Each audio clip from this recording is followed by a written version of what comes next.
Hello guys, कैसे हैं आप सब लोग? आशा करता हूँ आप सब लोग बहुत अच्छे होंगे और बहुत अच्छे तरीके से अपनी तैयारी भी कर रहे होंगे। चलिए, तो ज़्यादा टाइम वेस्ट नहीं करते और शुरू करते हैं सर हमारा आज का रिवीजन लेक्चर और इसमें हमारा पहला चैप्टर आता है सर लीवरेजेस का। तो सर लीवरेजेस मैंने आपको बताया था कि 3 टाइप के डिसीजन होते हैं जो एक फाइनेंशियल ऑफिसर लेता है। एक फाइनेंसिंग डिसीजन या फाइनेंशियल डिसीजन, एक इन्वेस्टिंग डिसीजन और एक डिविडेंड। तो फाइनेंसिंग डिसीजन में उसको ये देखना पड़ता है कि पैसा कहाँ से आएगा, कि इक्विटी से ले, डेट से ले, क्योंकि उसमें क्या होता है सर, कहीं न कहीं हर जगह से जो पैसा आता है उसकी कोई कॉस्ट होती है और उसपे कुछ रिस्क होते हैं।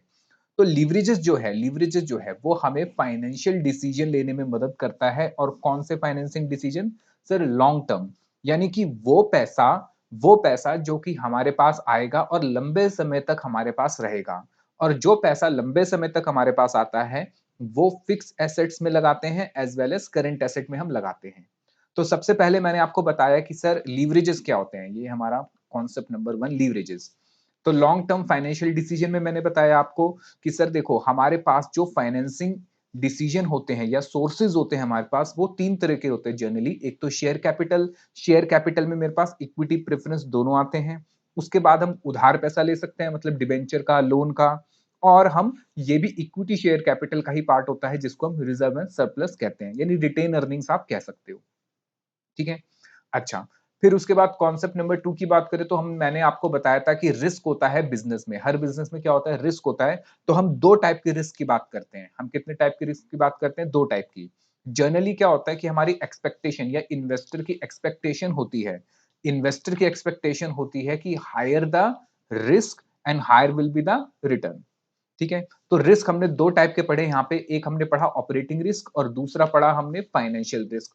ऑपरेटिंग रिस्क क्या होता है सर? ऑपरेटिंग रिस्क वो रिस्क होता है जो कि आपके बिज़नेस में इन्हेरेंट है, जो कि अनअवॉइडेबल है, जो होगा ही होगा, जो कि एसोसिएटेड है फर्म यानी कंपनी के ऑपरेशंस के साथ। जैसे कि सर स्टाफ की सैलरी देना, बिजली का बिल देना, ठीक है? रॉ मटेरियल की कॉस्ट और मशीनरी का डेप्रिसिएशन, ये सारे जो मेरे ऑपरेटिंग यानी बिज़नेस को चलाने के खर्चे हैं, ये तो बिज़नेस में रहेंगे। दूसरा, आप एक रिस्क अपने आप से ले सकते हो जिसको कहते हैं उधारी का रिस्क, डेट का रिस्क। इसको हम कहते हैं फाइनेंशियल रिस्क। ये अवॉइडेबल होता है, आप चाहो यानी जिस कंपनी में उधारी होगी, उस कंपनी में रिस्क होगा। जिस कंपनी में उधारी नहीं है, उस कंपनी में रिस्क नहीं होगा। तो इस in simple words, financial risk will convert operating profit into losses due to interest on debt. क्योंकि सर हमारा प्रॉफिट कम हो जाएगा किसकी वजह से सर? अगर मैं लोन लेता हूं तो उस लोन पे मुझे इंटरेस्ट देना पड़ेगा। तो ये मेरा कहलाता है फाइनेंशियल रिस्क। तो 2 टाइप के रिस्क हमने पढ़े। अब इन 2 टाइप के रिस्क की वजह से हमारे पास क्या आते हैं सर? लीवरेजेस आते हैं। इन 2 टाइप की रिस्क की वजह से हमारे पास आते हैं लीवरेज। लीवर वर्ड मैंने आपको बता दिया था, लीवर क्या होता है, ठीक है?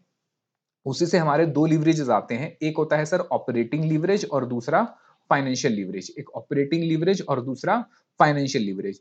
ऑपरेटिंग लीवरेज क्या होता है sir? Higher the operating leverage, higher the operating risk.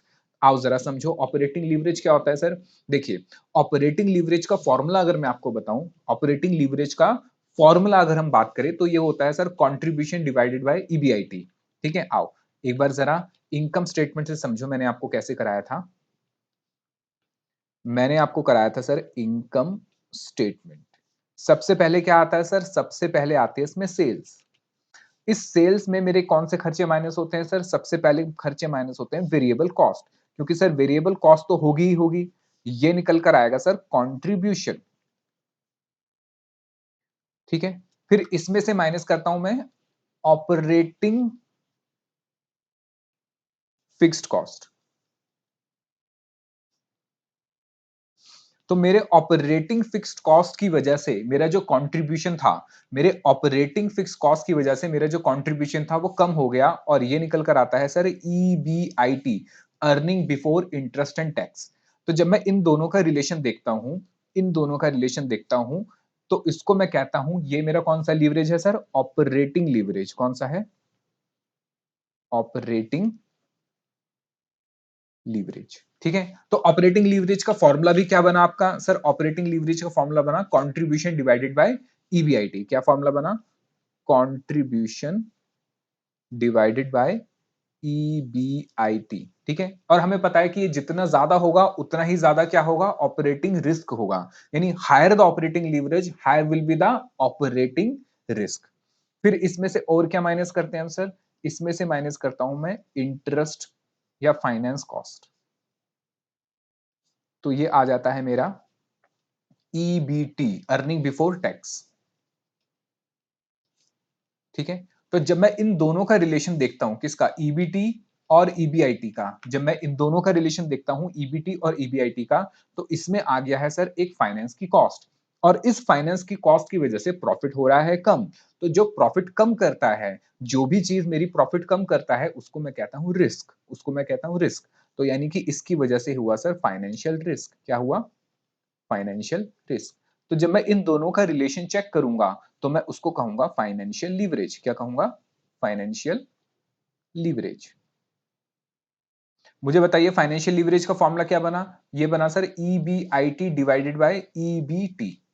Clear है, यहां तक कोई दिक्कत, ये तो इजी था, हमने करा था, ठीक है।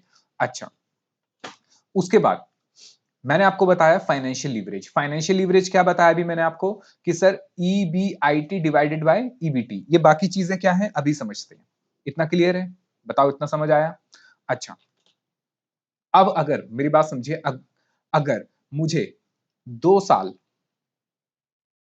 और मोर डेटा गिवन है, यानी क्वेश्चन के अंदर अगर मुझे 1 साल से ज्यादा या 2 साल या 2 साल से ज्यादा का डेटा गिवन है, तो डिग्री ऑफ ऑपरेटिंग लीवरेज में दूसरे फॉर्मूले से निकालता था, percentage change in, percentage change in EBIT divided by percentage change in sales, ठीक है। Percentage change in EBIT divide by percentage change in sales. ये हमें बताता है कि कितना परसेंट सेल में चेंज आएगा, कितना परसेंट सेल में चेंज आएगा, उसकी वजह से कितना परसेंट EBIT में चेंज आया। मान लेते हैं मेरा डिग्री ऑफ ऑपरेटिंग लीवरेज दे रखा है 3, कितना दे रखा है 3, और मुझे क्वेश्चन में गिवन है परसेंटेज चेंज इन सेल, कि सेल में कितना चेंज आया है सर, सेल में चेंज आया 20% का, सेल में चेंज आया 20% का। बताओ समझ आया, कि क्वेश्चन में मुझे ऑपरेटिंग लीवरेज दे रखा है 3 टाइम्स, और परसेंटेज चेंज इन सेल है 20%। तो मैं यहां परसेंटेज चेंज इन EBIT निकाल सकता हूं, परसेंटेज चेंज इन EBIT निकाल सकता हूं, कि परसेंटेज चेंज इन EBIT होगा सर 20% इंटू 3, यानी कि 60%। कितना, 60%। यानी कि डिग्री ऑफ ऑपरेटिंग लीवरेज आपको यह बता रहा है कि जितना परसेंट सेल में चेंज आएगा, उसका कितना गुना, कितना टाइम्स EBIT में चेंज आएगा। ये मैंने आपको बहुत इजीली समझा दिया था, इसमें मुझे नहीं लगता आपको टाइम वेस्ट करने की हमें जरूरत है। ऐसे ही सेम हमने डिग्री ऑफ फाइनेंशियल लीवरेज भी करा था, डिग्री ऑफ फाइनेंशियल लीवरेज करा था। ये भी कब होता है, जो इसका फॉर्मूला था, क्या फॉर्मूला था इसका sir, degree of financial leverage का ये रहा, percentage change in, percentage change in EPS divide by percentage change in EBIT, ठीक है। ये कब लगेगा फॉर्मूला, वही जब आपको 2 या 2 साल से 2 साल का डेटा गिवन होगा, और कहीं पे EPS की बात करेगा, EBIT की बात करेगा, तो ये फॉर्मूला लगता है।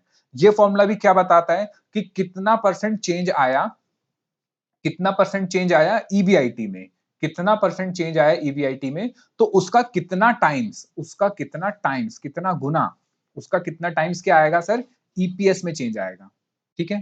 तो ये भी मैंने आपको समझा दिया था और करवा भी दिया था। चलिए, एक फॉर्मूला और बनता है इसका, ये वाला, किसका, फाइनेंशियल लीवरेज का। तो फाइनेंशियल लीवरेज का एक फॉर्मूला और है। वैसे फॉर्मूला क्या होता है फाइनेंशियल लीवरेज का, EBIT डिवाइड बाय EBT। लेकिन एक फॉर्मूला और होता है, जब जब दो चीजें गिवन होंगी, एक तो आपको प्रेफरेंस डिविडेंड गिवन होगा, प्लस टैक्स रेट गिवन होगा। यानी अगर इन दोनों में से, समझो जरा, अगर इन दोनों में से एक भी चीज गायब हुई, अगर इन दोनों में से एक भी चीज गायब हुई, तो आप ये नया वाला फॉर्मूला या प्रेफरेंस डिविडेंड वाला फॉर्मूला नहीं लगाओगे। ये दोनों साथ में गिवन होने चाहिए, ठीक है।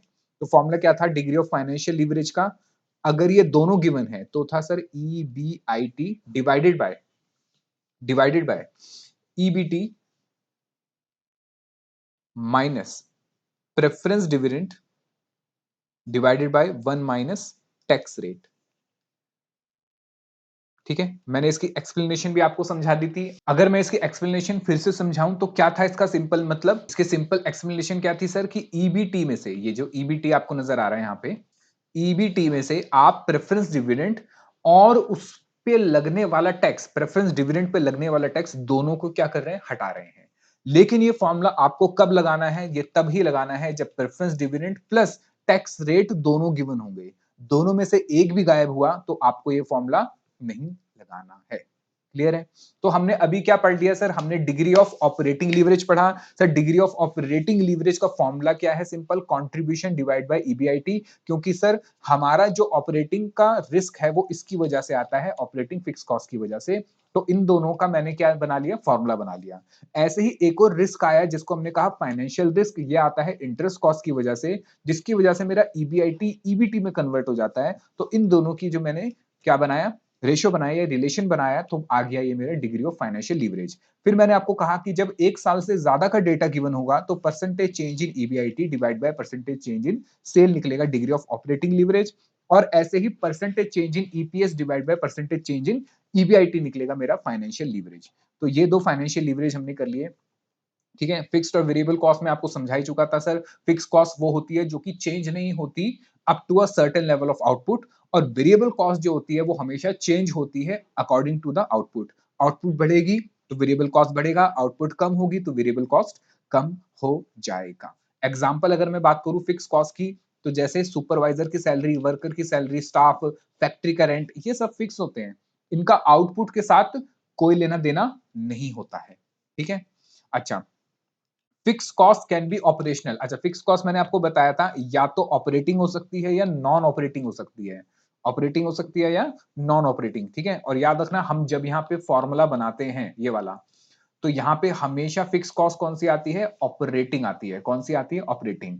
यानी मान लो एग्जाम में, मान लेते हैं एग्जाम में, वैसे आता तो नहीं है फिर भी मान लेते हैं, क्वेश्चन एग्जाम में सेल गिवन है आपको 10 लाख की, और आपको वेरिएबल कॉस्ट गिवन है मान लेते हैं 70%। आपको पता है अगर ये 70% है तो इसका मतलब ये 70% किसका होता है, सेल का। और मैंने आपको ये भी समझाया था अगर ये 70% है तो इसका मतलब मेरा कंट्रीब्यूशन कितना हो जाएगा। अगर वेरिएबल कॉस्ट 70% है तो मेरा कंट्रीब्यूशन, जिसको आप पीवी रेशियो भी कहते हो, पीवी रेशियो, ये कितना हो जाएगा, 30%। कितना हो जाएगा, 30%। ठीक है, अच्छा, उसके बाद क्वेश्चन के अंदर फिक्स कॉस्ट गिवन है। लेट सपोज क्वेश्चन में फिक्स कॉस्ट गिवन है 2 लाख की, और 2 लाख में बता रहा है कि आपकी ऑपरेटिंग वाली जो फिक्स कॉस्ट है, ऑपरेटिंग वाली फिक्स कॉस्ट जो है वो है आपकी 1,20,000, और नॉन ऑपरेटिंग जो है, नॉन ऑपरेटिंग कितनी होगी सर, 80,000। सर ये ऑपरेटिंग कौन सी होती है और नॉन ऑपरेटिंग, देखो ऑपरेटिंग कॉस्ट आप मान लो या ऑपरेटिंग एक्सपेंस फिक्स कॉस्ट आप वो मानो जो आपके प्रोडक्शन के साथ या आपके गुड्स के साथ जुड़ी हुई है। जैसे मशीन का डेप्रिसिएशन या मशीन का रेंट, ये प्रोडक्शन के साथ जुड़ा हुआ है। फैक्ट्री का रेंट मशीन के साथ जुड़ा हुआ है। फैक्ट्री में बैठा हुआ सुपरवाइजर, उसकी जो तनख्वाह आप दे रहे हो वो जुड़ी हुई है प्रोडक्शन के साथ। उसके अलावा नॉन ऑपरेटिंग कौन से होते हैं, जो कि आपके बिजनेस के साथ जुड़े हुए नहीं है। जैसे कि सर हमने कोई लोन लिया हुआ था, उस लोन पे हम इंटरेस्ट पे कर रहे हैं, वो तो हमारी खैर चलो फाइनेंशियल कॉस्ट हो गई, उसको छोड़ो। मान लेते हैं कि हमने ऑडिटर को पैसे पे करे, तो ऑडिटर को मैं पैसे पे कर रहा हूं, उससे मेरा प्रोडक्शन से कोई लेना देना नहीं होता। मैंने आपसे एक कंपनी सेक्रेटरी से कोई भी कंसल्टेशन ली, उसके पैसे मैंने दिए, तो वो मेरा नॉन ऑपरेटिंग एक्सपेंसेस है। ठीक है, चलिए, तो अब जब मैं निकालूंगा यहाँ पे अपनी इनकम स्टेटमेंट, जब मैं अपनी इनकम स्टेटमेंट निकालूंगा समझो, और अगर मैं डिग्री ऑफ ऑपरेटिंग लीवरेज की बात कर रहा हूं, तो मैं क्या लिखूंगा, सबसे पहले यहाँ पे सेल। मुझे बताइए जरा सेल कितने की हो गई, 10 लाख की। इसमें से क्या माइनस करूंगा, वेरिएबल कॉस्ट, जो कि कितना दिया हुआ है सर, 70%, यानी कि 7 लाख रुपए। तो कितना हो गया ये, 3 लाख रुपए। ये क्या आ गया, 3 लाख कंट्रीब्यूशन। आप कह सकते हो सर ये कंट्रीब्यूशन भी कितना है, 30% ऑफ सेल। अब यहां से जब आप माइनस करोगे क्या, ऑपरेटिंग फिक्स कॉस्ट, तो याद रखना यहां पे सिर्फ और सिर्फ ऑपरेटिंग फिक्स कॉस्ट ही माइनस होगी, यानी कि 1,20,000 ही माइनस होगा। तो ये कितना बचेगा आपका, ये बचेगा 1,80,000। 80,000 कितना बचेगा 1,80,000 ये आएगा आपका EBIT। यानी कि मैं यहाँ पे जब माइनस करूंगा, फिक्स कॉस्ट माइनस करूंगा तो नॉन ऑपरेटिंग वाले को नहीं लूंगा, नॉन ऑपरेटिंग वाले को नहीं लूंगा। बात क्लियर है? चलिए, वेरिएबल कॉस्ट भी मैं आपको समझा चुका था, जैसे कि मटेरियल कॉस्ट, वेजेस, ये हमने पढ़ा भी था ऑपरेशनल रिसर्च में भी। फिर कंट्रीब्यूशन का सिंपल मतलब होता है कि सेल में से वेरिएबल कॉस्ट माइनस कर दो, कंट्रीब्यूशन आ जाता है। इनकम स्टेटमेंट मैंने आपको करा ही दिया है कि इतने पार्ट से, यानी जहां पे क्या आता है मेरी टोटल फिक्स कॉस्ट, ठीक है, अदर देन इंटरेस्ट। और याद रखना ये ऑपरेटिंग प्रॉफिट को कम करती है, ऑपरेटिंग प्रॉफिट को कम करती है, तो ये मेरा बिजनेस या ऑपरेटिंग रिस्क होता है।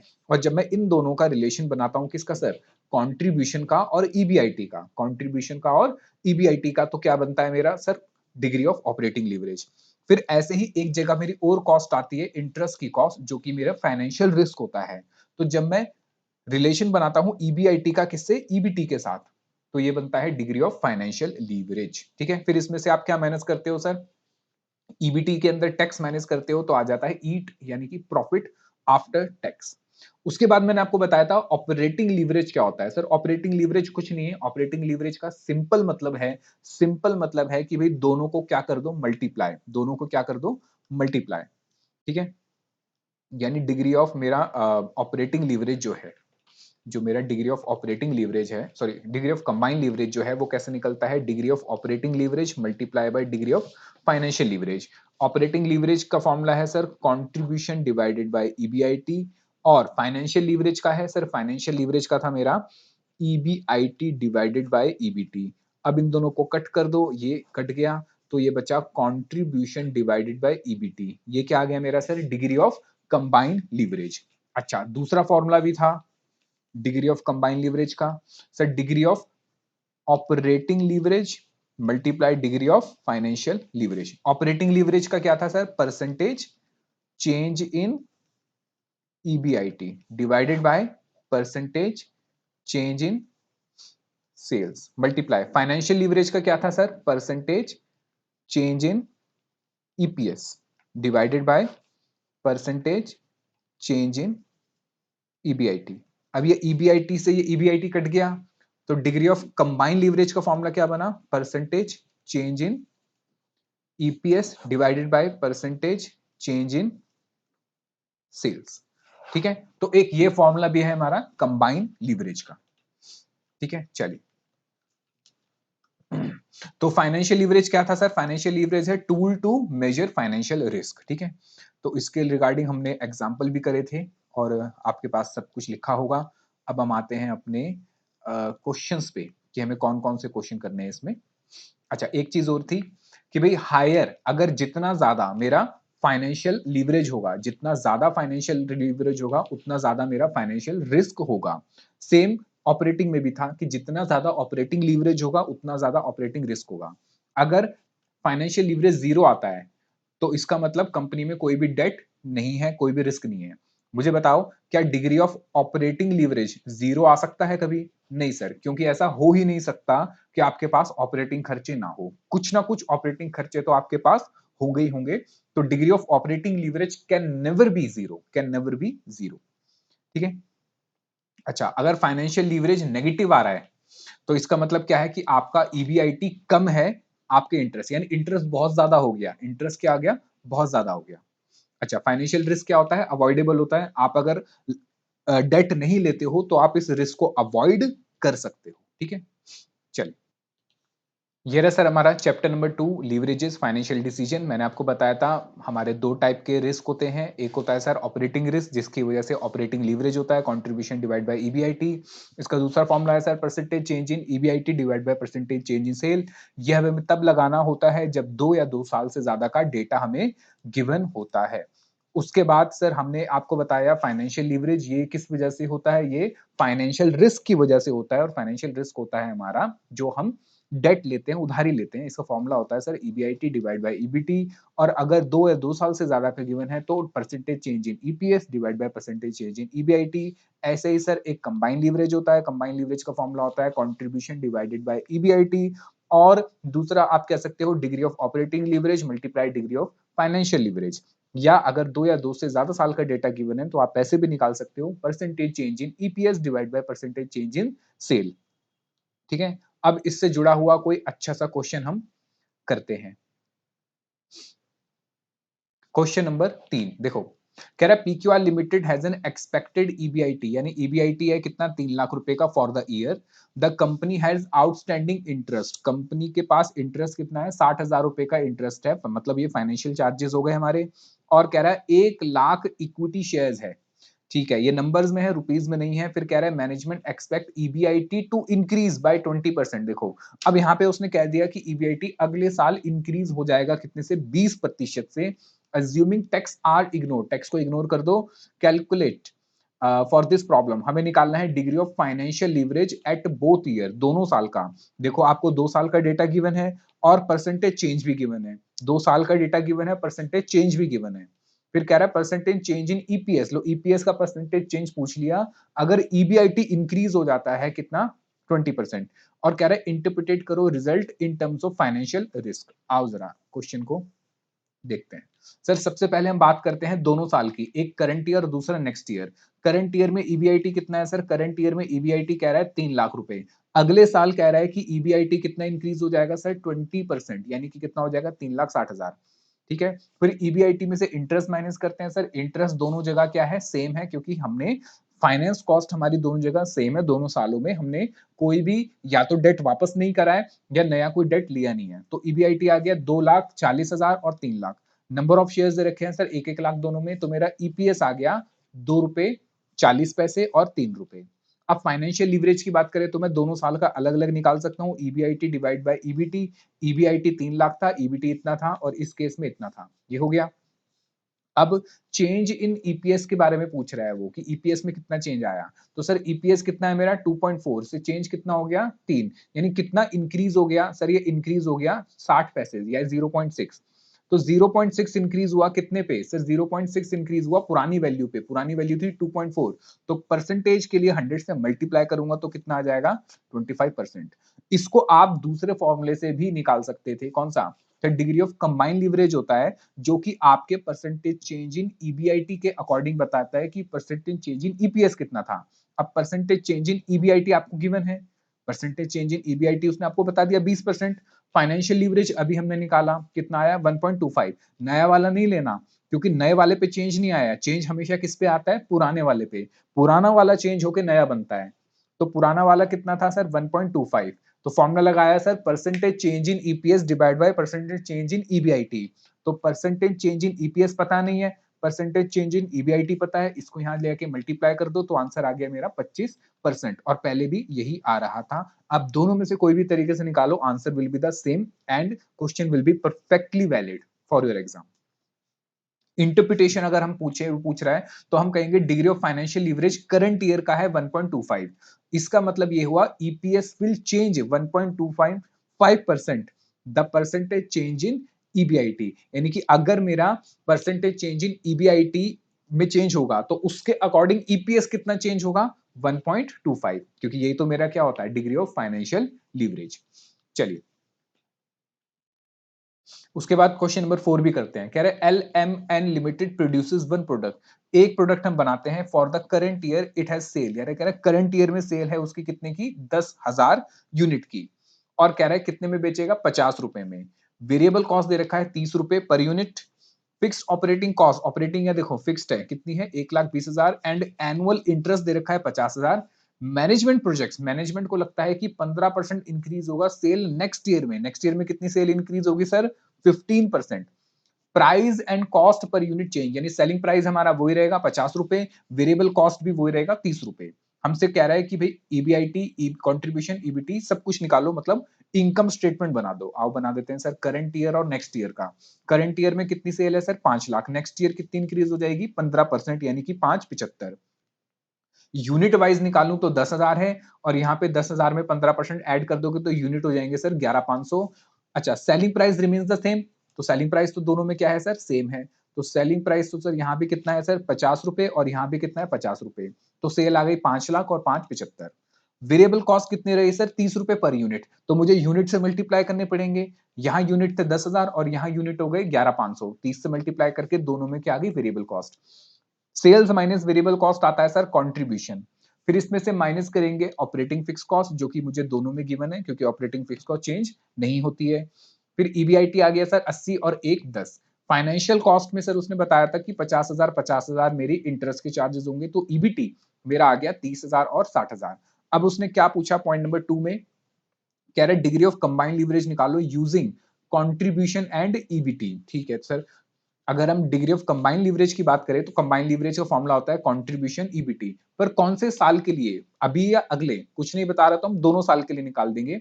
करंट ईयर में मेरा कंट्रीब्यूशन 2 लाख है, ईबीटी 30,000 है, तो मेरा डिग्री ऑफ कंबाइंड लीवरेज आ गया 6.67। नेक्स्ट ईयर में मेरा कंट्रीब्यूशन 230 है और ईबीटी 60,000 है, तो ये आ गया 3.83। अच्छा, नेक्स्ट कह रहा है estimated percentage change in EPS if sale increase by 15%। मुझे बताओ सेल और ईपीएस का क्या रिलेशन था sir? Degree of combined leverage में था कि percentage change in EPS divided by percentage change in sales. तो मुझे कह रहा है कि estimate percentage change in EPS, EPS में क्या चेंज आएगा अगर सेल इंक्रीज हो रही है 15%? तो मैं ये फॉर्मूला लगाऊंगा। क्या फॉर्मूला है sir? Percentage change in EPS divide by percentage change in sale. किसके बराबर होता है? Combined leverage. अच्छा, कंबाइंड लीवरेज मैंने निकाला अभी, हाँ सर, दोनों साल का निकाला। ठीक है, अच्छा, लेकिन मुझे इस इक्वेशन में, इस क्वेश्चन के अंदर इक्वेशन में कौन सा पुट करना पड़ेगा? करंट ईयर का या नेक्स्ट ईयर का? सर हमेशा कौन सा पुट होगा? करंट ईयर का, क्योंकि चेंज हमेशा करंट ईयर वाले पे आता है। करंट ईयर में कितना आया? 6.67।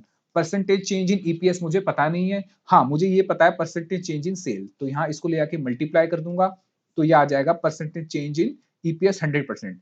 इसका मतलब ये हुआ this means EPS will be double, EPS double हो जाएगा। 100% का चेंज आ रहा है इफ देयर इज 15%, अगर सिर्फ 15% चेंज होता है किसमें? सेल में।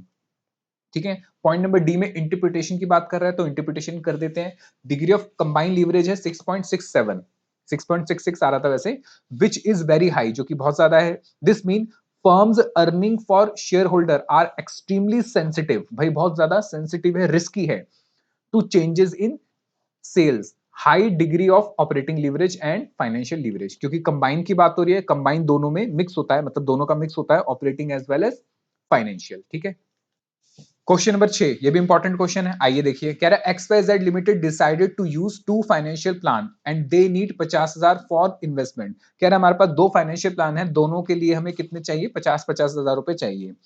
सबसे पहले कह रहा है कि भाई इसमें डिबेंचर जो है 40,000 के होंगे, जिसपे 10% का ब्याज जाएगा। प्लान बी में हमें डिबेंचर कितने के लेने पड़ेंगे? 10,000 के। ठीक है, मतलब ये हमें बता रहा है कि भाई मेरी डेट इक्विटी रेशियो क्या होगी। 50,000 रुपए चाहिए, तो कह रहा है 40,000 तो कहां से आएंगे? डिबेंचर से। और दूसरा कह रहा है इक्विटी शेयर आएंगे कितने? 10 रुपए का एक है, यानी 10,000 यहां से उठा लेंगे, टोटल इन्वेस्टमेंट कितनी हो गई? 50। प्लान बी में कह रहा है कि दूसरा तरीका आपका यह है कि भैया आप क्या करो, डिवेंचर ले लो 10,000 रुपए के और 40,000 की इक्विटी इशू कर दो। टोटल कितने हो गए सर? 50,000। इक्विटी शेयर कह रहा है यहाँ पे कितने होंगे? 1,000 और यहाँ 4,000। ठीक है, यहाँ पे निकालने में हमें कोई दिक्कत नहीं है। कह रहा है earning before interest and tax, यानी ईबीआईटी निकालो। Tax are assume 5,000 and 12,500। कह रहा है द ईबीआईटी, अच्छा ईबीआईटी कह रहा है the EBIT and tax are assumed 5,000 and 12,500, यानी कि earning before interest and tax बता रहा है कि मान के चलो एक है 5,000 और एक 12,500, यानी दो कंडीशन दे रहा है वो कि 5,000 भी मान के चलो और 12,000 भी 500 भी मान के चलो। टैक्स रेट बता रहा है 50,000 और कैलकुलेट करना है ईपीएस, कैलकुलेट करना है ईपीएस। आइए जरा इसका सोल्यूशन बुक में दे रखा है, देखो। सबसे पहले मैं कहता हूं जब मेरा ईबीआईटी कितना है? 5,000, तो प्लान ए और प्लान बी दोनों की बात करेंगे। सर ईबीआईटी कितना है? 5,000 5,000, दोनों प्लान में 5,000। Financial charges, sir plan A में फाइनेंशियल चार्जेस कितने होंगे? 40,000 का लोन था, उसका 10% 4,000, और यहाँ 10,000 का लोन था, उसका 10% 1,000। तो मेरा ईबीटी कितना आ गया? 1,000 और यहाँ आ गया 4,000। अब इसमें से क्या माइनस होगा सर? टैक्स माइनस होगा 50%, यानी कि 500 और यहाँ 2,000। तो मेरा पीएटी आ गया सर 500 और यहाँ आ गया 2,000। डिवाइड कर दूंगा नंबर ऑफ शेयर से, नंबर ऑफ शेयर से डिवाइड करा तो यहाँ आ गया सर 0.5 और यहाँ पे भी 0.5, यानी यहाँ पे इंडिफरेंस है आपका कि आप कोई भी लो, कोई भी प्लान ले लो, आपका EPS will remain the same. Plan B की बात करते हैं, सॉरी ईबीआईटी बी की बात करते हैं। जब ईबीआईटी होगा 12,500, अगर ईबीआईटी 12,500 है, वैसे मैंने यहाँ गलत कर दिया, ये वही ऊपर वाले कॉपी कर दिया मैंने। तो ईबीआईटी जब आपका 12,500 होगा तो उसका सोल्यूशन मैंने आपको करा ही रखा है, मेरे पास अभी है नहीं, उसमें एक बार देख लेना, इजी है। एक क्वेश्चन और करते हैं, थोड़ा सा इंपॉर्टेंट तो नहीं कहूंगा मैं, पर अलग क्वेश्चन है जिसमें आपका प्रेफरेंस डिविडेंड आ रहा था। क्वेश्चन नंबर है आपका ये 5। क्वेश्चन नंबर 5 है जहां प्रेफरेंस डिविडेंड और टैक्स दोनों आ रहे हैं। सबसे पहले कह रहा है कि कैपिटल स्ट्रक्चर दे रखा है, इक्विटी है 1 लाख रुपए का, 10% प्रेफरेंस शेयर्स दे दिया उसने आपको 1 लाख का, डिवेंचर दे दिए 1,25,000 के। कह रहा है कि ईबीआईटी दे रखा है आपको 50,000, calculate financial leverage assuming that company is in 50% tax bracket. मैंने आपको कहा था डिग्री ऑफ फाइनेंशियल लीवरेज तो सिंपल वैसे होता है आपका ईबीआईटी डिवाइडेड बाय ईबीटी, लेकिन अगर क्वेश्चन में आपको प्रेफरेंस डिविडेंड दे दे, उसके साथ साथ टैक्स भी दे दे, प्रेफरेंस डिविडेंड दे दे और टैक्स भी दे दे, तो आप फॉर्मूला क्या बनाते हो डिग्री ऑफ फाइनेंशियल लीवरेज का? Sir EBIT divided by EBT. लेकिन अब इस ईबीटी में से क्या माइनस हो जाएगा सर? प्रेफरेंस डिविडेंड और उसका टैक्स, यानी कि preference dividend minus 1 divided 1 minus tax. आओ देखो जरा, क्वेश्चन 5 में सर इनकम स्टेटमेंट बनाते हैं। 50,000 का क्या दे रखा है मुझे? ईबीआईटी। 50,000 का ईबीआईटी ये रहा, ठीक है। इसमें से क्या माइनस करूंगा? सबसे पहले इंटरेस्ट। मुझे बताओ कितने का इंटरेस्ट है सर? 12,500 का, सॉरी 1,25,000 का, 1,25 का 8% कितना हो गया? 10,000। तो ईबीआईटी आ गया 40,000। अब इसमें से क्या माइनस करेंगे सर? टैक्स माइनस करेंगे। टैक्स कितना है? 20,000। तो पीएटी कितना हो गया? 20,000, ठीक है। अब अगर मैं सिंपल बात करता हूं डिग्री ऑफ कंबाइंड लीवरेज की, sorry degree of financial leverage की, तो मैं कहूंगा ईबीआईटी, ये रहा sir EBIT divided by EBT, यानी कि ये 40,000, ठीक है। तो ये कितना आ जाएगा हमारा? 0.2, 50,000 डिवाइड बाय 40,000, 1.25 कितना आ जाएगा? 1.25, ठीक है। लेकिन इसको ऐसे नहीं करना, क्योंकि क्वेश्चन में आपको क्या गिवन है? आपको इक्विटी प्रेफरेंस गिवन है और प्रेफरेंस का टैक्स। तो अब आपको एग्जाम में क्या करना है, मेरी बात समझो, एग्जाम में क्या करना है, एक बार तो ऐसे कर देना जैसे सिंपल है हमारा, एक बार तो ऐसे कर देना जैसे सिंपल दे रखा है, यानी कि 50,000 डिवाइडेड बाय 40,000, यानी कि ईबीआईटी डिवाइडेड बाय ईबीटी। दूसरा फॉर्मूला एक और लगा के करना, आपको ये दोनों करने पड़ेंगे कि EBIT divide by EBT minus preference dividend और उसका टैक्स। ईबीआईटी कितना है? 50,000। ईबीटी कितना है? 40,000। इस 40,000 में से आपको प्रेफरेंस डिविडेंड हटाना है प्लस उसका टैक्स हटाना है। तो प्रेफरेंस डिविडेंड कितना हो गया सर? 1 लाख का 10%, टैक्स रेट यानी कि 1 माइनस टी कितना हो गया? 0.5 ही बचेगा। तो 1 लाख का 10% हुआ 10,000, उस 10,000 का टैक्स भी हुआ 10,000, यानी कि टोटल हो गया 20,000। तो 50,000 डिवाइड बाय 20,000 ये आ गया 2.5, ठीक है। इजी है, मैं इसका आपको रीजन भी समझा चुका हूं क्या था। अब रीजन पे इतना ध्यान मत दो, सिंपल फॉर्मूले पे ध्यान दो। अगर क्वेश्चन में प्रेफरेंस डिविडेंड आता है प्लस टैक्स आता है तो आपको दोनों तरीके से करके आना पड़ेगा, ठीक है। चलिए आइए क्वेश्चन नंबर 10 करते हैं। ये भी एक अच्छा क्वेश्चन है, एग्जाम में आ सकता है, केस स्टडी बेस्ड क्वेश्चन है। कह रहा है कि Sushmita is a managing partner, ये 2007 में आ चुका है वैसे आपका। कह रहा है सुष्मिता एक मैनेजिंग पार्टनर है, यानी कि मैनेज करती है, of a toy manufacturing unit. The unit currently sell, ये आपका इंपॉर्टेंट क्वेश्चन है, हालांकि आप समझो मैं जितने क्वेश्चन आपको करा रहा हूं सारे इंपॉर्टेंट है। द यूनिट करंटली सेल, क्या कह रहा है? अभी हम कितने टॉयज बेचते हैं? 1 लाख टॉय बेचते हैं और एक का सेलिंग प्राइस है सर 50 रुपए। वेरिएबल कॉस्ट बता रहा है कि एक टॉय की है 30 रुपए की, एंड द यूनिट है 16 लाख फिक्स कॉस्ट, यानी फिक्स कॉस्ट कितनी है हमारी? 16 लाख रुपए की, तो पर एनम होगी। सेल टू एसेट रेशियो, देखो यहां पे उसने आपको सेल्स टू एसेट रेशियो दे दिया, मतलब एसेट टर्नओवर रेशियो दे दिया। क्या दे दिया? Asset turnover ratio. तो अब आप इस क्वेश्चन को करने के लिए आपको एसेट टर्नओवर रेशियो भी पता होनी चाहिए। फिर कह रहा है 30% of assets are finance with 10% debt. कह रहा है 30% एसेट कैसे फाइनेंस हो रहे हैं मेरे? 30% एसेट जो है आर फाइनेंस विद डेट, यानी कि 30% के लिए मैंने डेट लिया हुआ है जिसपे इंटरेस्ट रेट कितना है? 10% का। And balance is finance by ordinary share, यानी कि 70% जो है, 70% जो है कैसे मैं फाइनेंस कर रहा हूं, पैसा कहां से ले रहा हूं? इक्विटी शेयर इश्यू करके, और एक इक्विटी शेयर है 100 रुपए का। टैक्स रेट हो गया हमारा कॉर्पोरेट का 30%। फिर कह रहा है एक नया फाइनेंस मैनेजर हमने अपॉइंट करा जिसका नाम है मयंक। मयंक को ऐसा लगता है कि नहीं अभी तो बहुत सारी चीजें गलत हो रही हैं। वो क्या कहता है? उसने कुछ सजेशंस दिए। क्या सजेशंस दिए? कह रहा है कि प्राइस रिड्यूस कर दो 45 रुपए से, मतलब 45 रुपए का, अभी प्राइस कितना था 50, कह रहा है कि 50 का मत रखो, एक टॉय कितने का बेचो 45 का।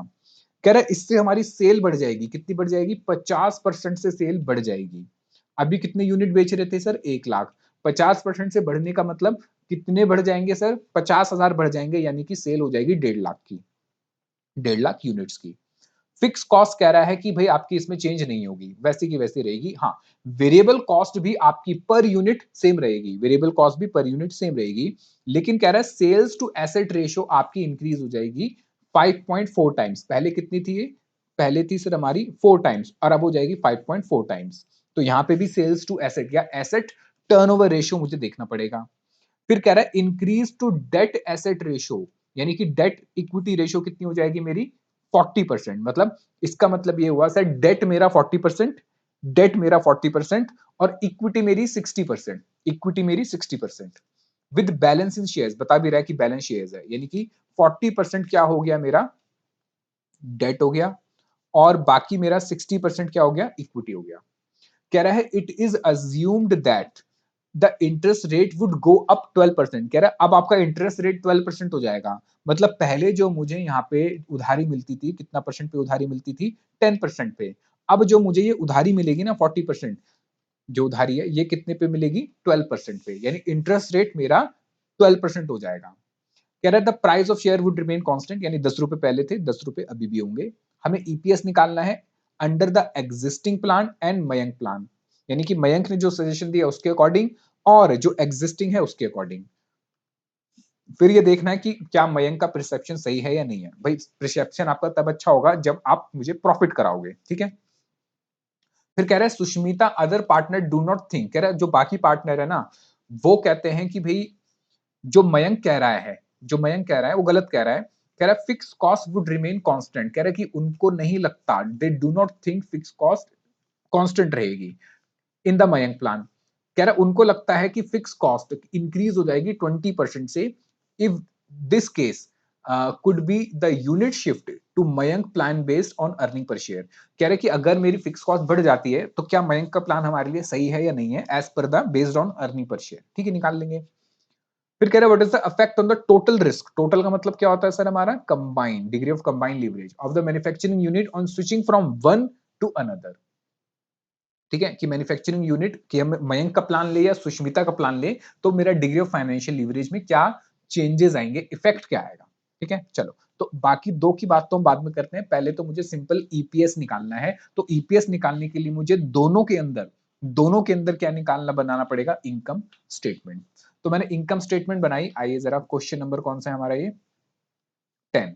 क्वेश्चन में दे रखा है कि भाई एग्जिस्टिंग में 1 लाख टॉय बेचेंगे, सेलिंग प्राइस है 50 रुपए, वेरिएबल कॉस्ट 30 रुपए, फिक्स कॉस्ट 16 रुपए। सेल टू एसेट रेशियो, अब आपको पता है एसेट टर्नओवर रेशियो का मतलब होता है सेल डिवाइडेड बाय एसेट। याद रखना सेल डिवाइड बाय एसेट होता है। तो एसेट टर्नओवर रेशियो या सेल्स टू एसेट रेशियो दे रखा है कि 30% तो डेट होगा जिसपे 10% का इंटरेस्ट जाएगा, बाकी 70% क्या होगा सर 70% इक्विटी शेयर कैपिटल होगा।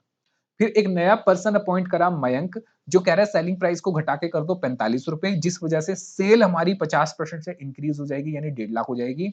हाँ, यहाँ कह रहा है सेल टू एसेट रेशियो में चेंज आ जाएगा 5.4 हो जाएगा।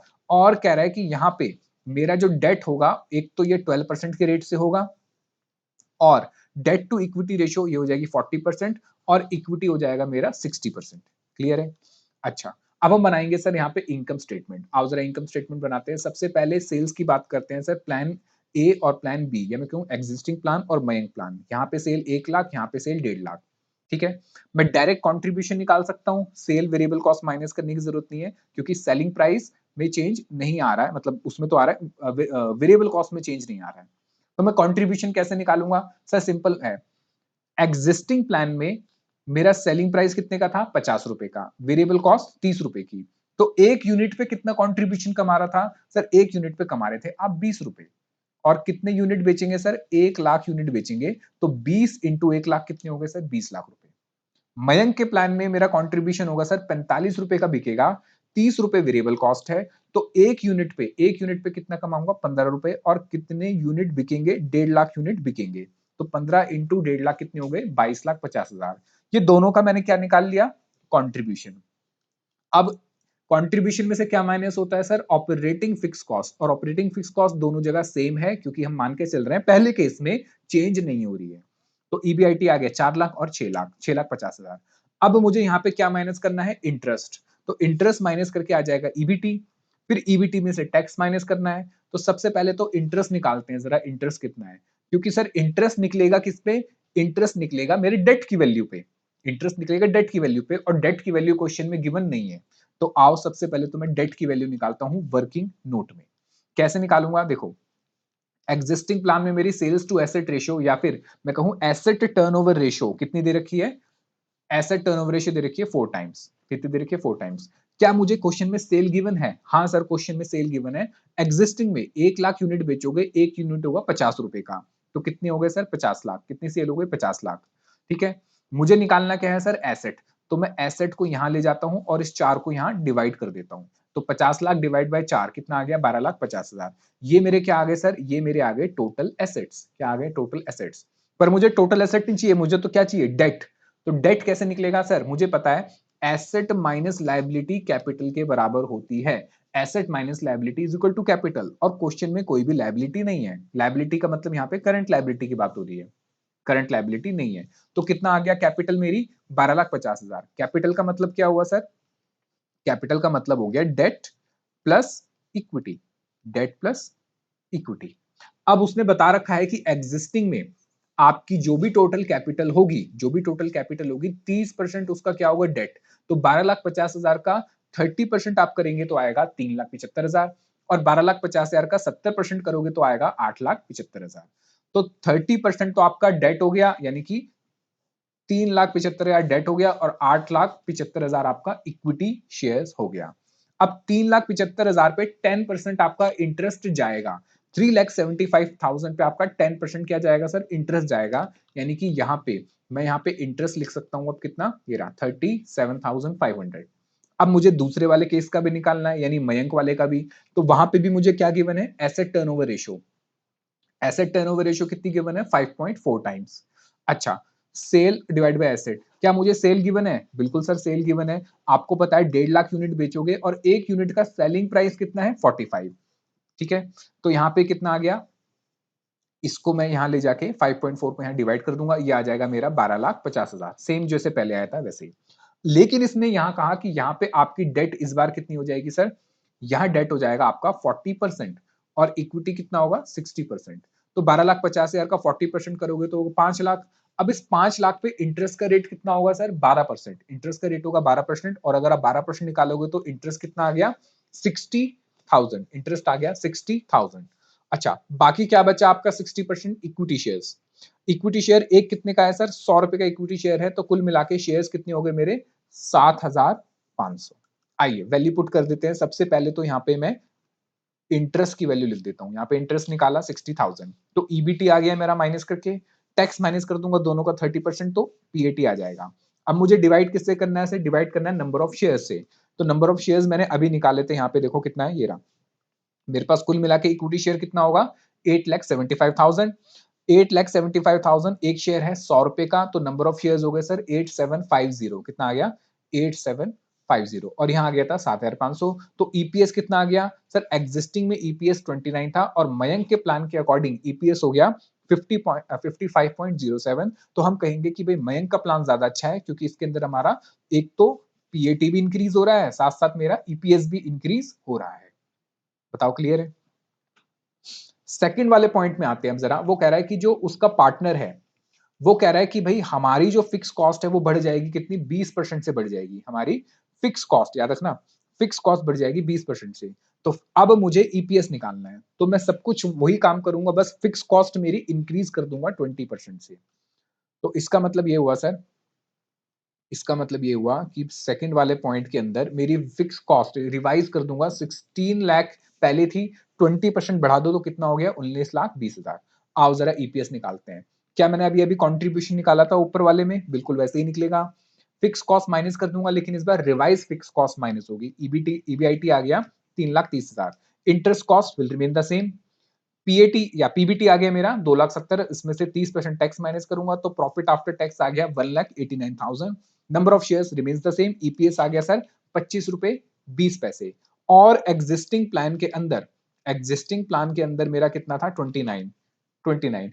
तो यानी कि अगर ऐसा होता है कि मेरी फिक्स कॉस्ट बढ़ती है, तो इससे बढ़िया ये था कि मैं अपने पुराने प्लान पे ही रहूं, क्योंकि मयंक के प्लान के अकॉर्डिंग फिर मेरा ईपीएस डाउन हो रहा है। मेरा ईपीएस क्या हो रहा है? डाउन हो रहा है। ठीक है। अच्छा, पॉइंट नंबर 3 में कह रहा है कि कंबाइन, कि भाई manufacturing unit switching from one, तो क्या इफेक्ट आएगा? Total risk.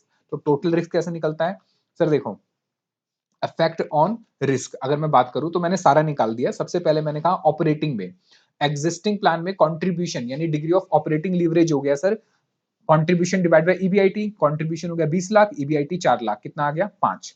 न्यू प्लान के अंदर कंट्रीब्यूशन हो गया 2250 और ईबीआईटी आ गया 650, तो कितना आ गया? 3.5। चेंज कितना आ रहा है सर? चेंज आ रहा है 1.54 का डिक्रीज हो रहा है। क्या हो रहा है? Degree of operating leverage decrease.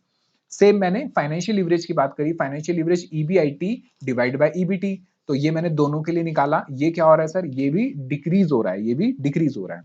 Combine leverage निकाल दो कैसे? या तो इन दोनों को क्या कर दो, मल्टीप्लाई या फॉर्मूला लगा दो, कंट्रीब्यूशन डिवाइड बाय ईबीआईटी। तो contribution divide by EBT, contribution divide by EBT, ये आ गया 5.52 और ये आ गया 3.81। तो 1.71 से क्या हो रहा है? डिक्रीज हो रहा है। तो उसने खाली फाइनेंशियल यानी टोटल मांगा था, मैंने तीनों करके आपको यहां दिखा दिया है। क्लियर है? मुझे नहीं लगता इसमें आपको कहीं पे भी कोई दिक्कत होनी चाहिए। चलिए आगे। चलिए, अगला कॉन्सेप्ट है हमारा फाइनेंशियल ब्रेक इवन पॉइंट। मुझे बताओ फाइनेंशियल ब्रेक इवन पॉइंट क्या था? Sir financial break even point का मतलब होता है वो लेवल ऑफ ईबीआईटी, जहां पे ईपीएस क्या हो जाएगा? जीरो। वो लेवल ऑफ ईबीआईटी जहां पे ईपीएस क्या हो जाएगा आपका? जीरो। यानी कि जहां पे आपका ईबीआईटी किसके बराबर हो जाएगा? फाइनेंशियल फिक्स चार्जेस के। ईबीआईटी बराबर हो जाएगा फाइनेंशियल फिक्स चार्जेस के। ये रहा फाइनेंशियल ब्रेक इवन पॉइंट। तो कह रहा है वो लेवल ऑफ ईबीआईटी जहां पे मेरा क्या बराबर हो जाएगा सर? ईबीआईटी फाइनेंशियल चार्जेस यानी कि मेरे इंटरेस्ट कॉस्ट के बराबर हो जाएगा। ठीक है, देखो जैसे एग्जांपल मैंने आपको कराया था कि एक कंपनी है, ठीक है, जिसमें इक्विटी शेयर कैपिटल 5 लाख है, 10% डिवेंचर है 2 लाख रुपए के, 9% प्रेफरेंस शेयर्स है 3 लाख के। तो कह रहा है कि at what will be the financial break even point. तो मैंने आपको बताया था sir financial break even point वो होता है जहां पे मेरा ईबीआईटी किसके बराबर हो जाए? सर जहां पे मेरा ईबीआईटी बराबर हो जाए मेरे फिक्स फाइनेंस चार्जेस के। तो मुझे बताओ मेरे फिक्स फाइनेंस चार्जेस कौन से हैं? एक तो डेट और दूसरा प्रेफरेंस, एक तो डिबेंचर्स और दूसरा प्रेफरेंस। तो डिबेंचर कितने के सर? 2 लाख के, 2 लाख पे 10% हो गया 20,000। और मेरे प्रेफरेंस डिविडेंड कितना है सर? प्रेफरेंस डिविडेंड है 3 लाख, 3 लाख पे कितना हो गया? 9%। तो इसका मतलब मेरा टोटल फाइनेंस चार्जेस कितना हो गया? 47,000। कितना हो गया सर? 47,000। तो यानी कि इतना ईबीआईटी कमाऊं कि भाई मैं सिर्फ फाइनेंस चार्जेस पे कर दूं। तो 47,000 कमाऊंगा, 20,000 दे दूंगा किसको? 20,000 दे दूंगा मैं सबसे पहले इंटरेस्ट वालों को, तो जेब में कितने बचेंगे? 27। 27 में से मैं पहले पैसे निकाल के किसको दे दूंगा? फिर प्रेफरेंस वालों को। तो मेरे पास अर्निंग अवेलेबल फॉर इक्विटी कितना बचा? Zero. Earning available for equity क्या बचा? जीरो। ठीक है, उसके बाद आता है हमारे पास EBIT EPS analysis indifference point. ये बताओ क्या था इंडिफरेंस पॉइंट? इंपॉर्टेंट है एग्जाम के पॉइंट ऑफ व्यू से। सर इसका मतलब ये होता है, ये वो लेवल होता है ईबीआईटी का, जहां पे दो कैपिटल स्ट्रक्चर मेरे पास हैं, लेकिन दोनों पे ईपीएस क्या आएगा? सेम आएगा। ईपीएस क्या आएगा? सेम आएगा। ठीक है, यानी कि अगर मेरे पास दो प्लान है तो इस प्लान का ईपीएस और इस प्लान का ईपीएस क्या हो? दोनों में बराबर हो। इससे मुझे क्या फायदा होता है? ये इंपॉर्टेंट बात है, याद रखो कि अगर ईबीआईटी ज्यादा आता है, अगर ईबीआईटी आपका ज्यादा हो रहा है इंडिफरेंस पॉइंट से, यानी आपने एक इंडिफरेंस पॉइंट निकाला, अगर आपका ईबीआईटी उससे ज्यादा आ रहा है, तो इसका मतलब क्या हुआ? हम क्या करेंगे? ज्यादा डेट यूज करेंगे, जिससे हमारा ईपीएस क्या हो जाएगा? इंक्रीज हो जाएगा। हम ज्यादा डेट यूज करेंगे जिससे ईपीएस इंक्रीज हो जाएगा, यानी ज्यादा से ज्यादा हम क्या लेंगे? Financial risk. और अगर मेरा ईबीआईटी कम आता है, मेरा ईबीआईटी एक्चुअल में कम आता है इंडिफरेंस पॉइंट से ईबीआईटी कम आ रहा है, तो हम उस केस में कहेंगे कि भाई आप क्या करो? फाइनेंशियल रिस्क को रिड्यूस करो, मतलब डेट को पे करो और क्या लगाओ? ज्यादा से ज्यादा इक्विटी लगाओ उसके अंदर। ठीक है, चलिए क्वेश्चन नंबर 12 देखो जरा। यानी याद रखना ईबीआईटी ईपीएस एनालिसिस में आपको ईबीआईटी निकालना होता है। क्या निकालना होता है? ईबीआईटी। दोनों केसेस में यानी दोनों कैपिटल स्ट्रक्चर में वो ईबीआईटी जहां ईपीएस बराबर हो जाए और ईबीआईटी भी बराबर हो जाए। एक्चुअली दोनों में ईबीआईटी भी क्या होंगे? बराबर होंगे। देखो क्वेश्चन नंबर है हमारा 11,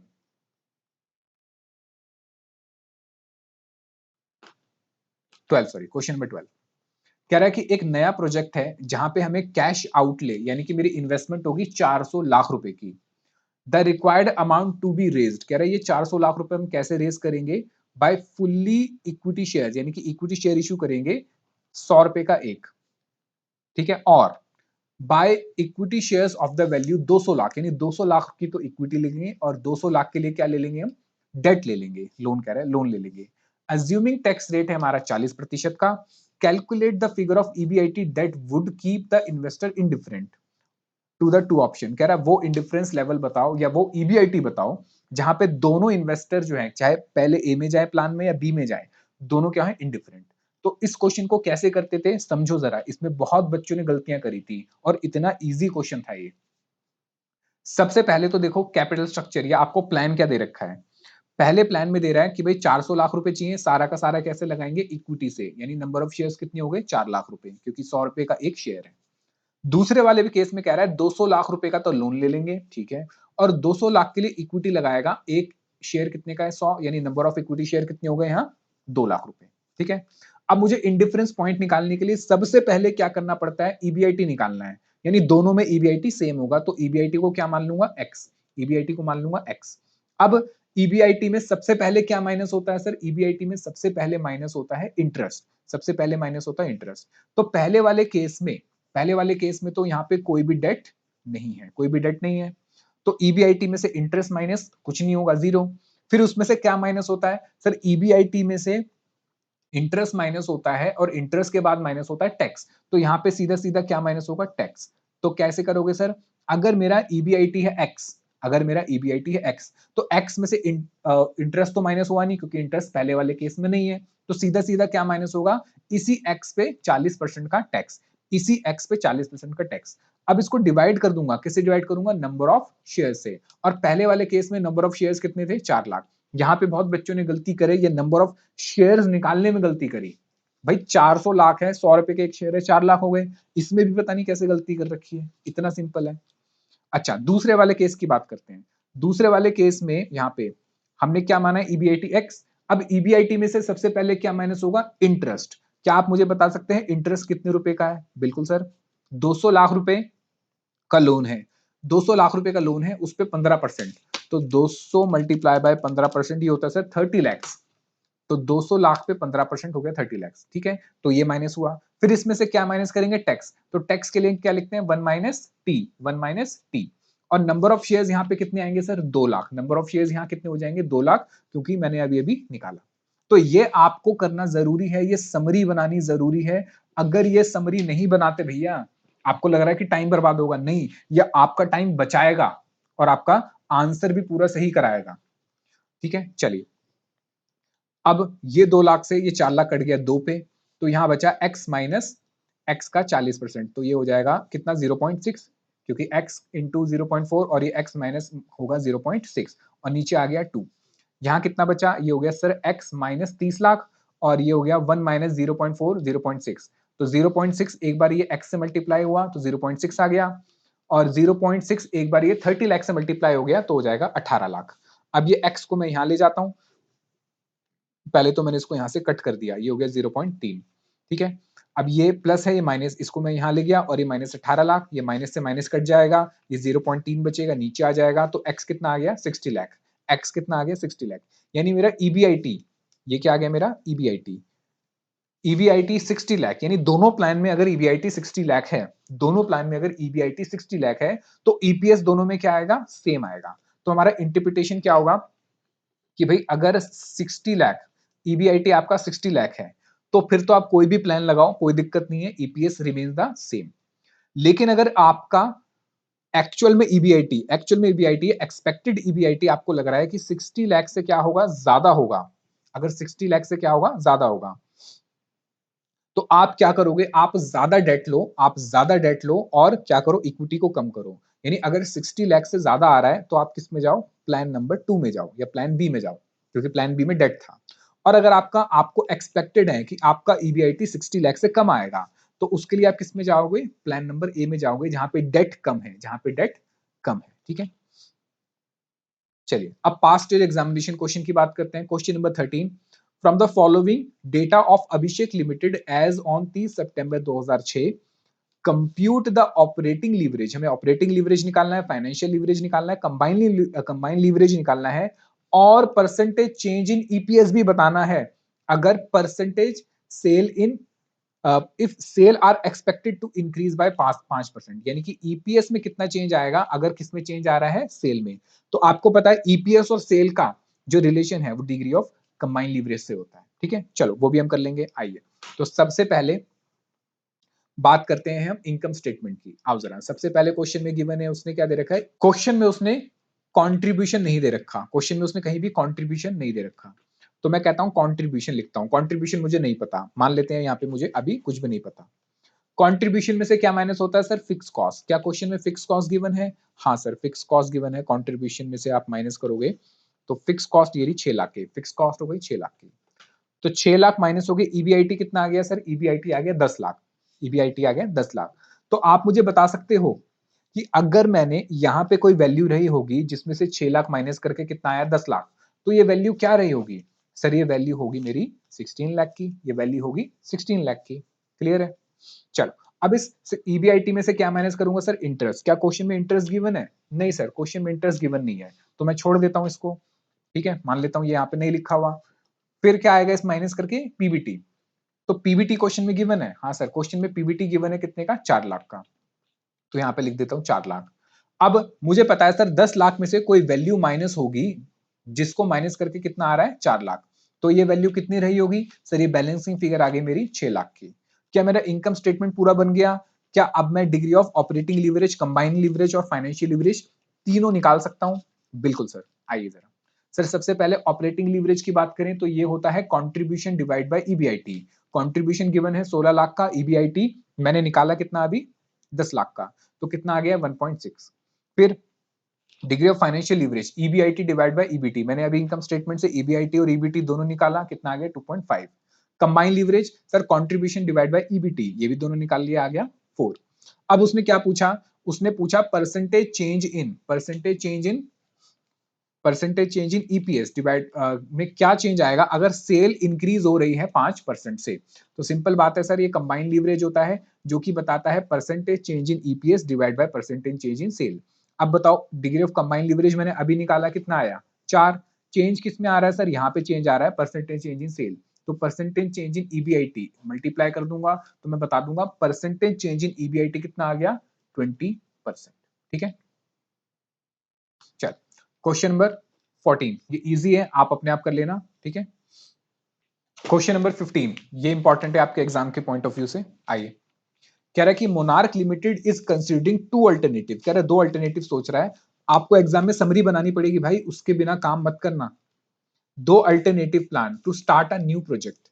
इन plan 1 it is likely to issue, कह रहा है प्लान 1 में सोच रहा है कि कितने शेयर इशू करेगा, 16 लाख रुपए के, ये रुपीस दे रखे हैं आपको, नंबर ऑफ शेयर्स नहीं दे रखे। और कह रहा है कि 13% प्रेफरेंस शेयर्स होंगे ऑफ रुपीज 4 लाख। तो एक प्लान उसने दे रखा है जहां पे आपको कह रहा है 16 लाख रुपीज के इक्विटी शेयर इशू करेगा, प्लस 13% प्रेफरेंस शेयर इशू करेगा 4 लाख की। एक तो ये प्लान हो गया। प्लान 2 में कह रहा है company will issue equity shares of rupees 8 lakh, कह रहा है इक्विटी शेयर्स होंगे 8 लाख रुपए के, not number of shares, these are the value of shares. फिर कह रहा है 13% प्रेफरेंस शेयर्स होंगे 4 लाख के, और उसके साथ साथ कह रहा है 15% डिबेंचर होंगे 8 लाख के। एक शेयर की फेस वैल्यू उसने आपको बता दी, कितनी है फेस वैल्यू सर, 10 रुपए। एक शेयर की फेस वैल्यू 10 रुपए है, टैक्स रेट है 30%। You are required to calculate EBIT, आपको वो ईबीआईटी बताना है जहां पे दोनों ईपीएस क्या होंगे, सेम। यानी कि आपसे क्या पूछ रहा है वो, इनडिफरेंस लेवल पूछ रहा है। तो यहां पे हम क्वेश्चन कैसे करते हैं सर, बहुत सिंपल है। सबसे पहले तो आप समरी लिखोगे, समरी, उसके बिना काम नहीं करोगे।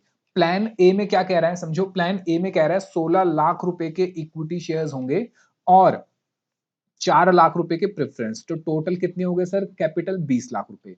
प्लान 2 में कह रहा है इक्विटी लगाएगा कितने की, 8 लाख की, प्रेफरेंस शेयर्स लगाएगा 4 लाख के, डिवेंचर लगाएगा 8 लाख के, यहां पे भी टोटल कैपिटल कितनी होगी सर 20 लाख। फेस वैल्यू कितनी है एक शेयर की 10% और टैक्स रेट है 30%। तो वो हमसे पूछ रहा है the level of EBIT eight which EPS will remain the same, इसी को हम कहते हैं इंडिफरेंस लेवल। क्वेश्चन की शुरुआत कैसे करते हैं सर, हम मान लेते हैं एक्स, हम क्या मान लेते हैं ईबीआईटी को एक्स मानते हैं। अब प्लान ए में बात करते हैं। प्लान ए में अगर मैंने एक्स माना है तो एक्स में यानी सबसे पहले क्या माइनस होता है सर, इसमें सबसे पहले माइनस होता है इंटरेस्ट जो कि है ही नहीं, जो कि है ही नहीं। फिर इंटरेस्ट के बाद क्या माइनस होता है, इंटरेस्ट के बाद माइनस होता है टैक्स रेट यानी 1 माइनस टी, और टैक्स देने के बाद माइनस होता है प्रेफरेंस डिविडेंड, टैक्स देने के बाद माइनस होता है प्रेफरेंस डिविडेंड। ठीक है, तो x माइनस सबसे पहले क्या माइनस होगा टैक्स रेट यानी x में से कितना माइनस होगा 30%। फिर जो बचेगी वैल्यू उसमें से क्या माइनस होगा प्रेफरेंस डिविडेंड। अब आप बताइए प्रेफरेंस डिविडेंड कैसे निकलेगा सर, यहाँ पे कितने रुपए के प्रेफरेंस हैं, 4 लाख रुपए के प्रेफरेंस शेयर्स हैं जिसपे 13% होगा, तो 4 लाख का 13% divided by number of shares. अब नंबर ऑफ शेयर्स पे गलती मत करना, वैल्यू मत लिखना, यहाँ शेयर्स की वैल्यू निकलेगी, मतलब शेयर्स निकलेंगे कितने होंगे मुझे बताइए जरा, कितने शेयर्स है टोटल 16 लाख, एक शेयर है 10 रुपए, तो 16 लाख डिवाइड बाय 10 कितने हो गए 1,60,000। क्लियर है। दूसरे वाले केस में आते हैं सर, दूसरे वाले केस में ईबीआईटी एक्स है, सबसे पहले क्या माइनस होगा सर, सबसे पहले माइनस होता है इंटरेस्ट, तो मैंने इंटरेस्ट क्या दूसरे वाले केस में डेट है, हाँ सर 8 लाख रुपए का डेट है जिसपे इंटरेस्ट रेट है 15%, तो 8 लाख का 15% हो गया, मल्टीप्लाई कर दूंगा। फिर क्या माइनस होगा सर, इसमें से माइनस होगा टैक्स रेट, तो टैक्स रेट के लिए क्या करते हैं 1 - टी। फिर क्या माइनस होगा सर, फिर माइनस होगा प्रेफरेंस का डिविडेंड, प्रेफरेंस का डिविडेंड। तो यहाँ प्रेफरेंस थे, हाँ सर यहाँ प्रेफरेंस थे, कितने थे ये रहा 4 लाख के थे, उस पे प्रेफरेंस डिविडेंड है 13% का। ठीक है चलो, तो ये हो गया सर 0.7 और इसको मल्टीप्लाई करा तो कितना आ गया 52,000। अच्छा नंबर ऑफ शेयर्स बताओ जरा, नंबर ऑफ शेयर दूसरे वाले में कितने होंगे सर, 8 लाख है, एक शेयर कितने का है 10 रुपए का, तो कितने हो गए 80,000, ये 80,000 से एक साठ गए 2 पे। ठीक है, ये ऊपर हो गया 0.7 और 4 लाख मल्टीप्लाई बाय 13% हो गया 52,000, नीचे यहाँ पे 2 आ गया। फिर ये हो गया सर x, ये हो गया सर 0.7 और 0.7 एक बार x से मल्टीप्लाई और एक बार इससे मल्टीप्लाई, तो ये हो गया 0.7x और इससे मल्टीप्लाई हो गया 84,000 और 4 लाख का 13% हो गया 52,000। क्लियर है। अच्छा अब क्या करा, इस एक को यहां ले गया, इस दो को यहां ले गया, तो ये हो गया सर यहाँ पे एक मल्टीप्लाई, ये तो वैल्यू यही आ गई, ये दो इनसे मल्टीप्लाई हो जाएगा, ये दोनों मैंने प्लस कर दिए क्योंकि माइनस माइनस प्लस हो गए, ये मल्टीप्लाई हुआ, तो x तो आप निकाल लोगे, x आ जाएगा आपका 3,14,286, 3,14,286। ये बहुत ही सिंपल क्वेश्चन था, इसमें कुछ भी मुश्किल नहीं है, बस ध्यान रखना है आपको इक्वेशन बनाने पे। मैंने आपको बहुत इजी तरीके से सारी इक्वेशन सारी चीजें समझाई हुई है। ठीक है, आइए क्वेश्चन नंबर 17 करते हैं, 10 मार्क्स का आपके क्वेश्चन में आ चुका है। कह रहा है कि Sushmita limited produce electronic component 100 रुपए का, ठीक है, सेलिंग प्राइस 100 रुपए है, फिक्स कॉस्ट बता रहा है कि कितने की है 2 लाख रुपए, ठीक है, और मुझे पर एनम चाहिए होता है, कुछ नहीं लिखा तो मान के चलते हैं पर एनम है। कह रहा है कि हम 5,000 यूनिट बनाते हैं और बेचते हैं हर साल, एनुअल प्रॉफिट जो होता है हमारा वो होता है 50,000 रुपए का। ठीक है, कंपनी ऑल इक्विटी फाइनेंस, कह रहा है कंपनी में सारे इक्विटी है, ठीक है, और कितने की है 5 लाख की, सारे इक्विटी है और कितने की है 5 लाख की। The company proposes to change its production process, कह रहा है अब हम सोच रहे हैं प्रोडक्शन प्रोसेस को चेंज कर दें, adding 4 lakh to the investment, यानी 4 लाख रुपए की और इन्वेस्टमेंट लेकर आए, यानी पैसा कहीं से लेकर आए, एंड 50,000 ऑपरेशन फिक्स कॉस्ट, यानी कि मेरी ऑपरेशन फिक्स कॉस्ट भी अब कितने से बढ़ जाएगी 50,000 से और बढ़ जाएगी। कह रहा है इसके कॉन्सिक्वेंसेज में क्या होगा, हमारी वेरिएबल कॉस्ट पर यूनिट जो है वो रिड्यूस हो जाएगी 10 रुपए से, 10 रुपए से। Increase in the output, output increase हो जाएगी 2,000 से, पहले थे 5,000 अब हो जाएंगे 7,000। सेलिंग प्राइस हमारे रिड्यूस होके कितनी हो जाएगी 95 तक हो जाएगी। तो क्वेश्चन को बहुत ध्यान से पढ़ना और पढ़ते टाइम समझते रहना क्या हो रहा है। Assuming an average cost of capital 10%, कह रहे हैं हमारी कॉस्ट ऑफ कैपिटल कितनी है 10% होगा, यानी कि जो हम इन्वेस्टमेंट कर रहे हैं, ये देखो ये जो इन्वेस्टमेंट कर रहे हैं एडिशनल 4 लाख की, इस पे कितना होगा 10%। Examine the proposal and advise whether the company should make changes, कह रहा है आप एग्जामिन करके बताओ कि हमारा प्रपोजल और कि हमें चेंजेस करने चाहिए या नहीं करने चाहिए, और कह रहा है साथ साथ आप ऑपरेटिंग लीवरेज भी निकाल लो। तो भैया हमारी एडवाइस तो प्रॉफिट पे होती है, अगर आपके चेंजेस की वजह से प्रॉफिट हो रहे हैं तो हम कहेंगे कर लो, चेंजेस की वजह से प्रॉफिट नहीं हो रहे हैं तो हम बोलेंगे मत करो। तो हमें क्या बनाना है, सिंपल सिंपल सर हमें बनाना है इनकम स्टेटमेंट। इनकम स्टेटमेंट आइए जरा, तो सबसे पहले मैं कॉस्ट बेनिफिट एनालिसिस या इनकम स्टेटमेंट बना लेता हूं। मेरे एग्जिस्टिंग में सेल कितने यूनिट की हो गई सर, 5000, और प्रपोज उसने बताया था 2000 से बढ़ जाएगी, यानी हो जाएंगे कितने, 7000। क्लियर है। अब सबसे पहले सेल वैल्यू निकालते हैं। मेरे करंट में सेलिंग प्राइस कितना है, 100 रुपए, और यहाँ पे सेलिंग प्राइस उसने कितने कहा, 95। तो मल्टीप्लाई कर दो सर, यहाँ पे 5000 यूनिट है, 100 रुपए का बिकेगा, यानी कितने हो गए, 5 लाख।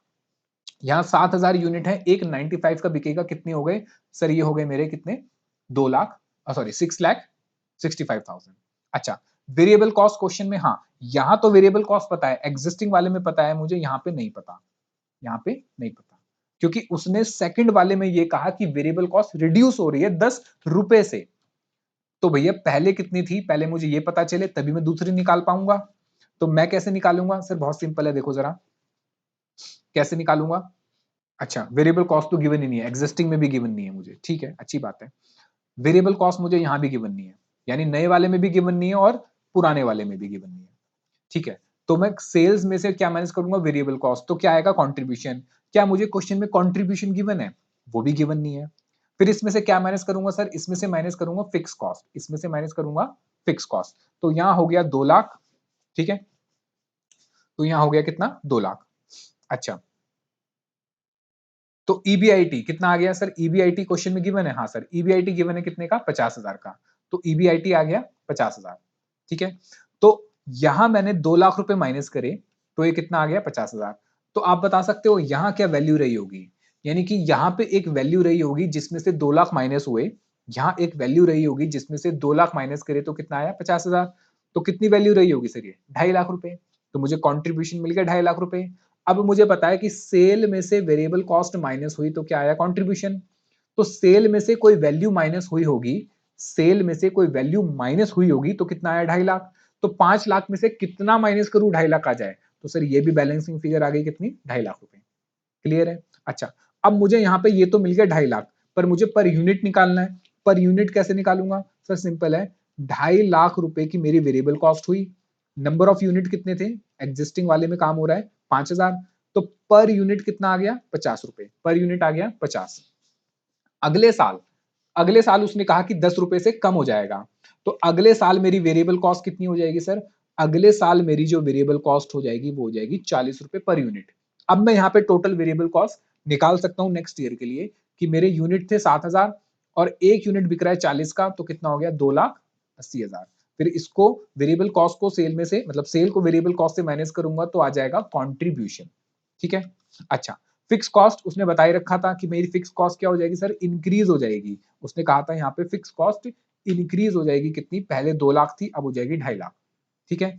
तो ये आ जाएगा ईबीआईटी, ये तो क्वेश्चन में गिवन था, ये ईबीआईटी मैंने निकाल लिया, कितना आ गया, 1,35,000। अब नई वाली जो इन्वेस्टमेंट करी, क्योंकि ईबीआईटी में से क्या मैनेज करूंगा, इंटरेस्ट।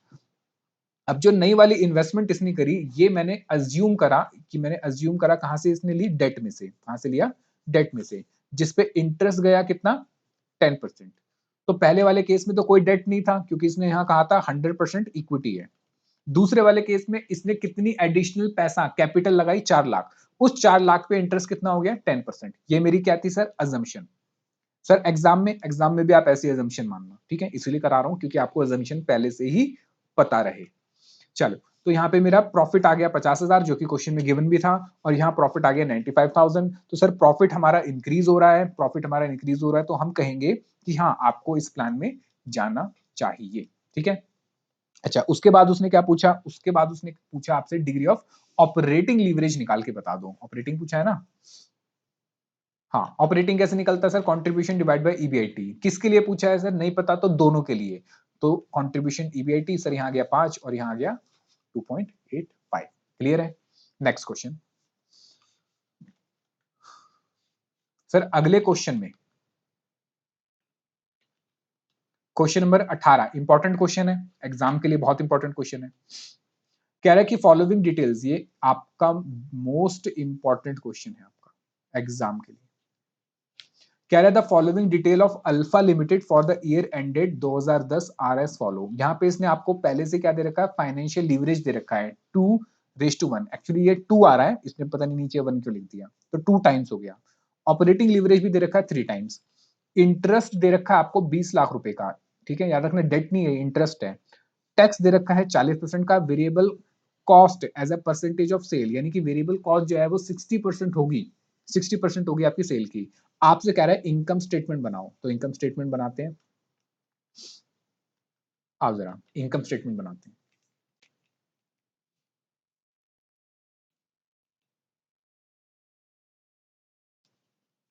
सबसे पहले क्या लिखेंगे सर? सबसे पहले लिखेंगे सेल्स। मुझे बताइए क्या क्वेश्चन में आपको सेल्स गिवन है? पूरे क्वेश्चन में सेल्स गिवन है? नहीं सर, सेल्स गिवन नहीं है।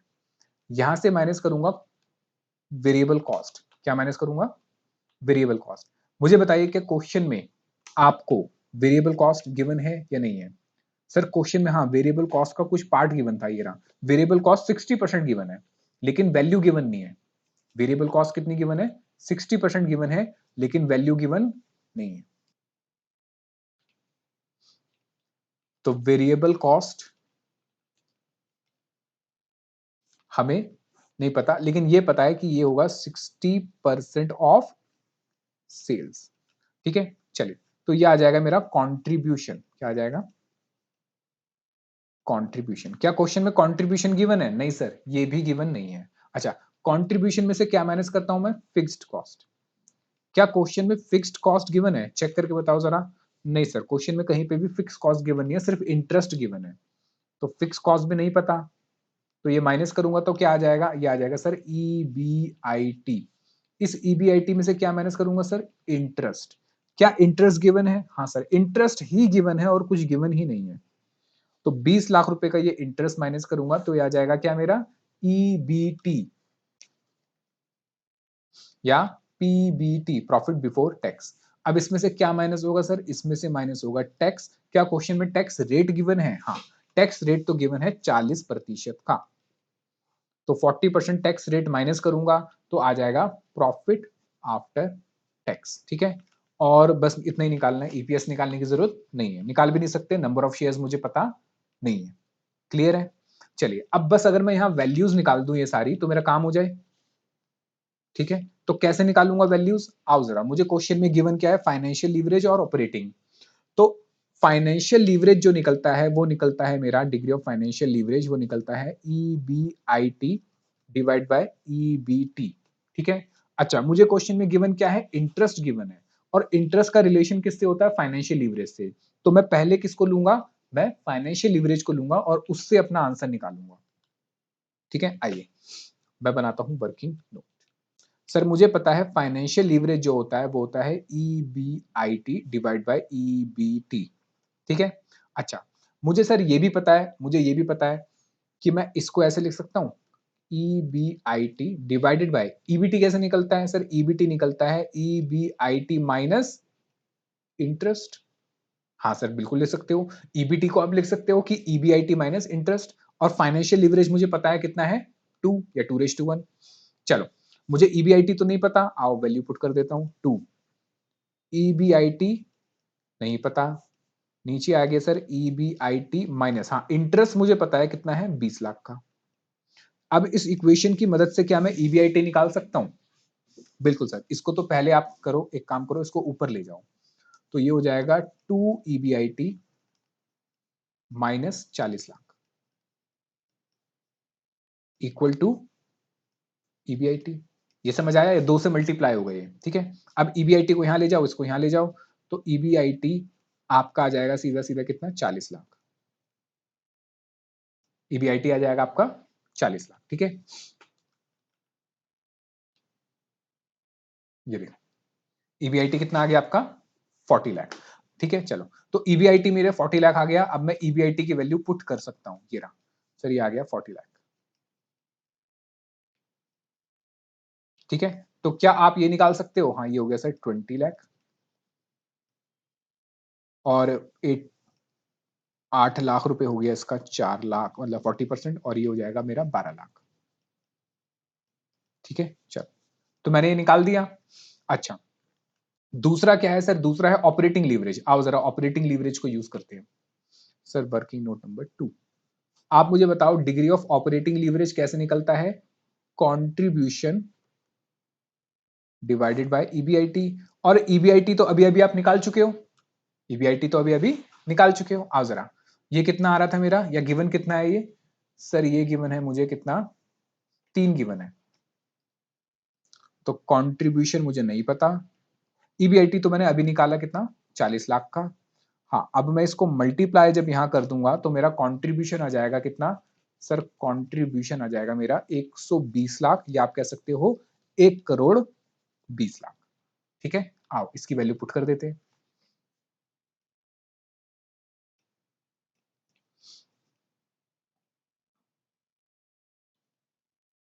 ठीक है, चलो।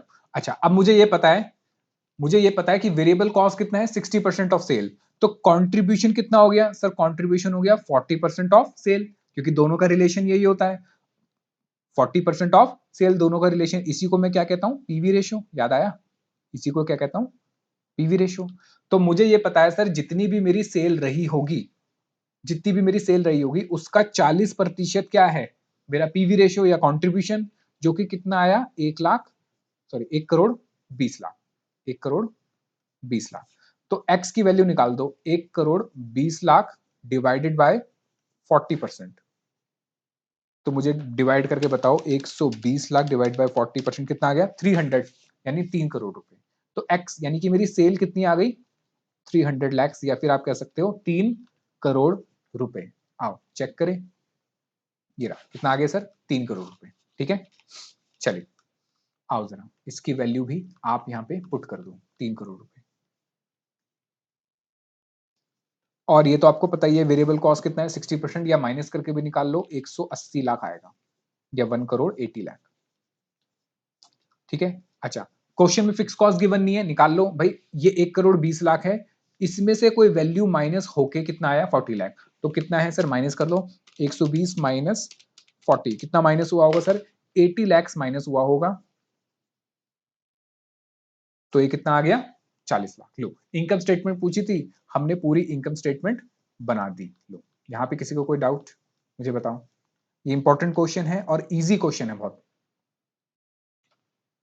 एक क्वेश्चन नंबर 6 देखिए, सॉरी क्वेश्चन नंबर 20 देखिए, कह रहा है कि सबसे पहले from the following information of alpha limited 31 मार्च 2022 को, ये फिगर्स इन थाउजेंड्स दे रखी है, सेल दे रखी है, वेरिएबल कॉस्ट दे रखा है, फिक्स कॉस्ट दे रखा है, इंटरेस्ट और इनकम टैक्स दे रखा है 30%।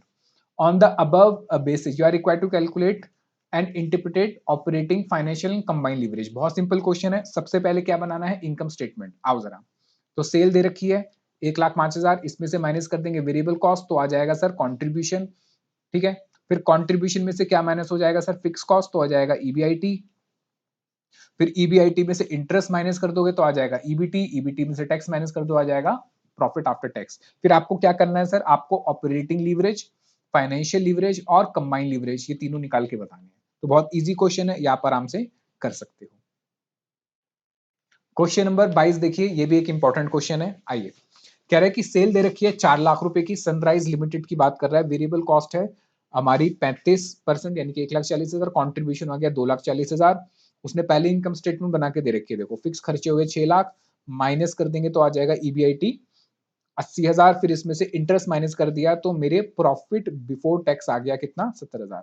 You are required to submit following, क्या बताना है हमें, what percentage will taxable income increase. हालांकि बेकार की बात कर रहा है, क्योंकि सर यहाँ पे टैक्स तो दिया ही नहीं है, तो टैक्सेबल इनकम कहां से आ गई। ठीक है, चलो कोई नहीं, मान लेते हैं। फिर कह रहा है what percentage taxable income increase if the sale increase by 6%। मतलब कह रहा है कि आपकी इस इनकम में कितना चेंज आएगा अगर आपकी सेल इंक्रीज हो रही है 6% से। यहां बता भी रहा है कि क्या यूज करना है, कंबाइंड लीवरेज। अब मुझे बताओ, कंबाइंड लीवरेज परसेंटेज वाले मेथड में क्या था सर, कंबाइंड लीवरेज परसेंटेज वाले मेथड में था percentage change in EPS divide by percentage change in sales. तो ये कह रहा है कि भाई सेल में कितना चेंज आएगा जिसकी वजह से टैक्सेबल इनकम में चेंज आए। एक्चुअली टैक्सेबल इनकम से ही क्या निकलता है, ईपीएस। तो आप कह सकते हो कि ये ईपीएस आपका डिनोट करता है टैक्सेबल इनकम को। किसको डिनोट कर रहा है, टैक्सेबल इनकम को। ठीक है, आइए जरा, तो सर सबसे पहले अगर मैं बात करूं तो डिग्री ऑफ कंबाइंड लीवरेज होता है percentage change in EPS divide by percentage change in sales, ठीक है। अच्छा, दूसरा फॉर्मूला इसका कंट्रीब्यूशन डिवाइड बाय ईबीटी। तो पहले तो मुझे इनकम स्टेटमेंट दे रखी है, वहां से मैं निकाल लेता हूं कंट्रीब्यूशन डिवाइडेड बाय ईबीटी, ये आ गया 3.71, ठीक है। अब पहले वाले फॉर्मूले में इसको पुट करता हूं सर, 3.714 आ गया। परसेंटेज चेंज इन ईपीएस या percentage change in taxable income, क्योंकि ये दोनों सेम होता है, याद रखना, परसेंटेज चेंज इन ईपीएस और percentage change in taxable income हमेशा सेम रहेगा। तो ये मुझे पता नहीं है, इसको यहां मल्टीप्लाई कर दूंगा तो परसेंटेज चेंज इन ईपीएस, या आप कह सकते हो percentage change in taxable income, ये कितना आ गया मेरा 22.28। क्लियर है। अच्छा, सेकंड वाले में पूछ रहा है आपसे what percentage will EBIT will increase, EBIT कितना बढ़ेगा if 10% increase in sale, use operating leverage. मुझे बताओ ऑपरेटिंग लीवरेज क्या कहता था सर, ऑपरेटिंग लीवरेज मुझे कहता था percentage change in EBIT divide by percentage change in sale. हाँ सर, ये दोनों का रिलेशन तो बना रखा है फॉर्मूले में भी। तो सबसे पहले डिग्री ऑफ ऑपरेटिंग लीवरेज निकालता हूं मैं पुराने वाले, मतलब कंट्रीब्यूशन और ईबीआईटी वाले फॉर्मूले से, फिर इसको इस वाले फॉर्मूले में पुट कर देता हूं। तो सर मुझे 3.25 मिल गया। परसेंटेज चेंज इन ईबीआईटी पता नहीं है, हाँ परसेंटेज चेंज इन ईबीटी इसने बता रखा है, देखो percent if there is 10% increase in cell.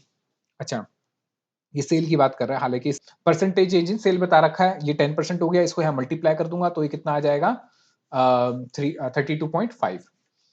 फिर कह रहा है what percentage will taxable income, याद रखो टैक्सेबल इनकम ही क्या है आपका ईपीएस, ठीक है, क्योंकि टैक्सेबल इनकम से ही ईपीएस निकलता है। कह रहा है कि अगर ईबीआईटी इंक्रीज हो रहा है 6% से, हमें कौन सा निकालना है, फाइनेंशियल लीवरेज से निकालना है। तो सबसे पहले फाइनेंशियल लीवरेज का फॉर्मूला होता है sir EBIT divide by EBT, तो ये इनकम स्टेटमेंट से मैंने निकाल लिया। फिर डिग्री ऑफ फाइनेंशियल लीवरेज का फॉर्मूला दूसरा क्या था, percentage change in EPS, EPS को आप कह सकते हो taxable income, divide by percentage change in EBIT. देखो परसेंटेज चेंज इन ईबीआईटी उसने दे रखा है 6% का, तो परसेंटेज चेंज इन ईपीएस मुझे नहीं पता, ये मुझे पता है 6%, यहां जाके मल्टीप्लाई हो गया 6.84। क्लियर है, ठीक है। चलिए उसके बाद अगला आता है मेरा वर्किंग कैपिटल लीवरेज। ये एग्जाम में अभी तक आया नहीं है पर इसके चांसेस हैं आ जाए। इसका सिंपल फॉर्मूला मैंने आपको बताया था कि सर इसका सिंपल फॉर्मूला होता है percentage change in ROI, percentage in ROI, ROI मतलब return on investment divide by percentage change in current asset. तो हमें ये वाला फॉर्मूला याद नहीं रखना, हमें तो मेनली ये वाला फॉर्मूला याद रखना है कि क्या फॉर्मूला है sir, current asset divided by total asset minus change in current asset, current asset divided by total asset minus change in current asset, current asset divide by total asset minus change in current asset. Question number 23 घर पे कर लेना, easy है। Question 23 आपका important question है, याद रखना important question है, घर पे कर लेना, आपने मैंने आपको करा रखा है, ठीक है। क्या फॉर्मूला है वर्किंग कैपिटल लीवरेज का, current asset divide by total asset minus change in current asset. Question number 24 है, फिक्स एसेट दे रखे हैं आपको, कह रहा है कि दो कंपनियां हैं, 30% for change in the level of current asset, कह रहा है कि करंट एसेट में 30% का चेंज आ रहा है दोनों में। एक्स का करंट फिक्स एसेट 4 लाख है, current asset 10 lakh, total asset 14 lakh, EBIT है 1.5 लाख रुपए। वाई में 1 लाख है fix asset, current asset 4 lakh है, टोटल एसेट 14 लाख है, ईबीआईटी है 1.5 लाख रुपए, ठीक है। हमें निकालना क्या है क्वेश्चन में, हमें निकालना है सेंसिटिविटी अर्निंग, सेंसिटिविटी अर्निंग की बात कर रहे हैं, मतलब वर्किंग कैपिटल लीवरेज की बात कर रहे हैं। तो वर्किंग कैपिटल लीवरेज कैसे निकलता है सर, अगर मैं कंपनी एक्स की बात करता हूं तो करंट एसेट, मुझे बताइए करंट एसेट कितने हैं सर, ये 10 lakh, divided by total asset, total asset 14 lakh के हैं, minus change in current asset, current asset में कितना चेंज आ रहा है उसने बताया 30% का, तो 10 लाख मल्टीप्लाई 30%, ये आ गया 0.909।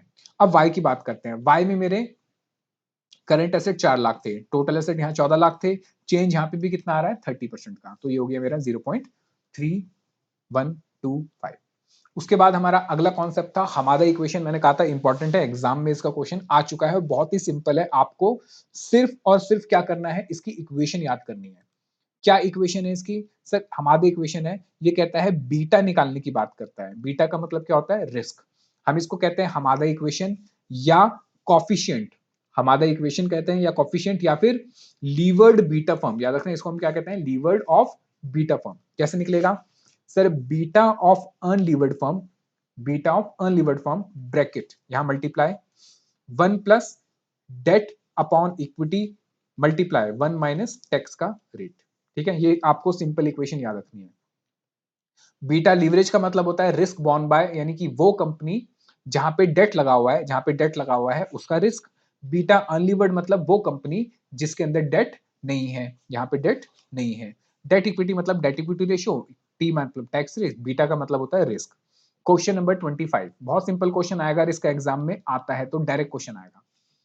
कह रहा है कि a company has debt equity ratio दे रखी है आपको 0.7/1, टैक्स रेट है 34%, और कह रहा है अनलीवर्ड बीटा, यानी बीटा अनलीवर्ड बी यू दे रखा है आपको 0.75। हमारा इक्वेशन या कॉफिशिएंट लगा के बताओ कि क्या होगा हमारा इक्वेशन, यानी कि बीटा ऑफ लीवर्ड फर्म की बात कर रहे हैं। तो हमने अभी अभी पढ़ा कि beta of levered firm as per हमारा इक्वेशन होता है beta of unlevered firm multiply bracket 1 plus debt equity ratio bracket 1 minus T. चल, तो बीटा ऑफ अनलीवर्ड कंपनी उसने दे रखा है 0.75 multiply bracket 1 plus debt equity दे रखा है 0.7/1, 1 माइनस टैक्स रेट दे रखा है 0.35। तो बीटा कैलकुलेट करोगे कितना आएगा 0.10। मैं इसको क्या कह सकता हूं, हमारा इक्वेशन या हमारा कॉफिशिएंट, हमारा इक्वेशन या हमारा कॉफिशिएंट या फिर बीटा ऑफ लीवर्ड कंपनी। और याद करो एम थ्योरी के अंदर Modigliani Miller dividend decision में हमने सेम फॉर्मूला करा था। ठीक है, चल, तो हाँ, इससे इंपॉर्टेंट बात ये भी है कि क्या होता है हमारा इक्वेशन। सर हमारा इक्वेशन की अगर इंटरप्रिटेशन करें तो हम कहते हैं कि हायर द बीटा कॉफिशिएंट, यानी कि जो मेरा बीटा लीवर्ड फॉर्म आ रहा है वो जितना ज्यादा होगा उतना ही रिस्क ज्यादा होगा। ये क्या होता है सर, ये एक टूल है for analysing firms cost of capital और फाइनेंशियल रिस्क। हम इसको फाइनेंशियल रिस्क को नापने के लिए कह सकते हैं कि एक टूल है। ठीक है, यूजिंग डेट। फिर कह रहे हैं draw from Modigliani Miller, ठीक है, आगे ना मोदी गिलानी मिलर थ्योरम वहां से आया है। ठीक है, चलिए, तो ये हमारा क्वेश्चन नंबर कौन सा है 26, इसमें भी बिल्कुल सेम दे रखा है, ये हो जाता है। तो यहां चल के सर हमारा ये जो चैप्टर है लीवरेज का ये कंप्लीट हो जाता है, इसके बाद कुछ नहीं है। ठीक है, हमारा लीवरेज का चैप्टर कंप्लीट हो जाता है। सारे पॉइंट्स हमने कवर करे, जितने इंपॉर्टेंट क्वेश्चंस बन सकते हैं आपके एग्जाम के पॉइंट ऑफ व्यू से सारे मैंने कवर कराए। जो भी पॉइंट आपको लगते हैं कि इसमें गलतियां हो सकती हैं उनको ध्यान से करना, उनमें गलतियां मत करना, और क्वेश्चंस को लिख के रिवाइज करना। ठीक है, तो आज की क्लास यहीं तक रखते हैं। अगली क्लास में हम नए चैप्टर की रिवीजन करेंगे। तब तक के लिए खुश रहिए, पढ़ते रहिए, लाइफ को ऐसे एंजॉय करिए। मिलता हूं आपसे अगली रिवीजन क्लास में। तब तक के लिए बाय बाय, टेक केयर, और पढ़ते रहिए, खुश रहिए। चलो।